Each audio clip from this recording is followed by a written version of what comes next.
cuándo volverán los niños a clases, bajo qué protocolos, madres y padres de familia han creado la organización Abre mi Escuela, la cual opina que es posible regresar a las instituciones educativas si se siguen los protocolos adecuados.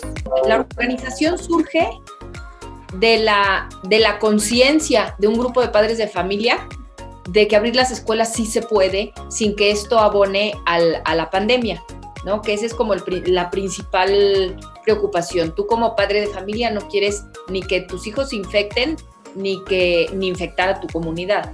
Entonces estábamos como muy cómodos, no muy cómodos, nadie estaba cómodo, pero estábamos ya hechos a la idea de que el regreso iba a ser pues hasta que el semáforo estuviera en verde. Sin embargo, cuando nos dijeron eso, pues todos pensábamos que el semáforo iba a llegar a verde en un mes. O sea, si tú sabes que los niños es rarísimo que el COVID los afecte de manera grave, si sabes que existen maneras de que los niños puedan ir a la escuela de forma segura, la pregunta es ¿por qué no estamos regresando a los niños a las escuelas? ¿Por qué los mexicanos no estamos considerando la educación esencial? Y los protocolos adecuados ya están, o sea, no es descubrir el hilo negro. Hay protocolos de países similares a México que ya arrancaron, hay protocolos que se han hecho aquí en México, hay escuelas ya abiertas en Coahuila que tienen protocolos. Eso, o sea, la forma de hacerlo ya está, ya nada más es tomarla y adecuarla a cada centro, porque esa es otra cosa bien importante. Cada escuela se conforma de manera diferente, entonces tú no puedes decir que asistan el 50% de los alumnos, porque el 50% en grupos de 40 no es lo mismo que el 50% en grupos de 10, ¿no? Entonces tienes comunidades rurales que solo tienen 10 alumnos.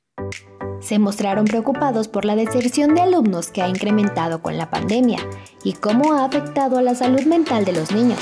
Sin embargo, destacaron que lo que más les inquieta es el ambiente de violencia que pueden vivir los menores en sus hogares.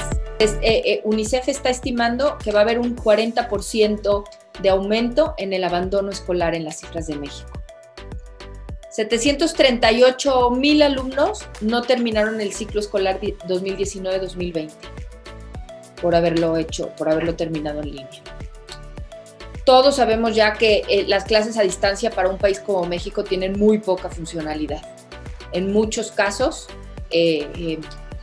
no hay alcance. Se hicieron pruebas en México ya, estas pruebas no son ni siquiera de otros países, se hicieron en la Ciudad de México y en Sinaloa. El 76.1% de niños mostraron indicios de ansiedad, ¿sí? Y todo esto son cosas que quizás hemos ido normalizando. Tú en tu casa tienes niños y te das cuenta, vives la vida y está a lo mejor la cosa un poco estresada, pero no se cuantifica o no se sabe exactamente qué implicaciones a futuro va a tener esto que estás viviendo. Entonces, ahora ya los estudios se sabe que este tipo de complicaciones socioemocionales para los niños quizá van a tener 9 años vamos a tener 9 años en los que vamos a tener que estar resolviendo estas complicaciones.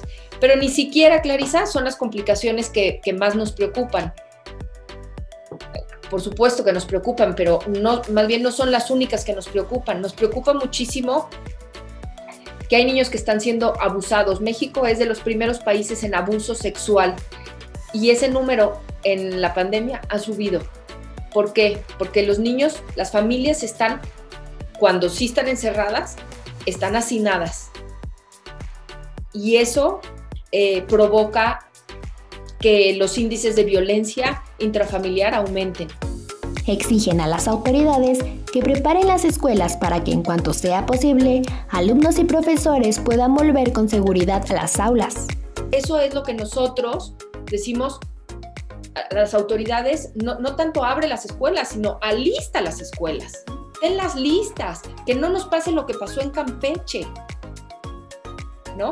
Y que eso genera inseguridad en tus maestros y en tus padres de familia.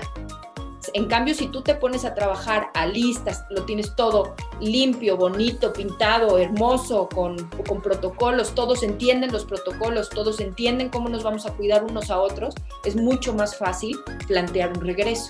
Y podemos hacer ejercicios cuando esté en amarillo con los centros comunitarios de aprendizaje, de acuerdo al boletín que sacó la misma Secretaría de Educación, de forma voluntaria, escalonada, en grupos pequeños, manteniendo la educación a distancia para que quien quiera seguir a distancia pueda seguir a distancia, y en ese semáforo hacemos ensayos de prueba y error por si nos faltó algo, por si, ¿no? Sobre todo para el sistema de control temprano, los filtros, cómo están funcionando, y poco a poco ir ampliando la plantilla de alumnos y de maestros presenciales conforme cada quien vaya decidiendo su regreso, ¿no?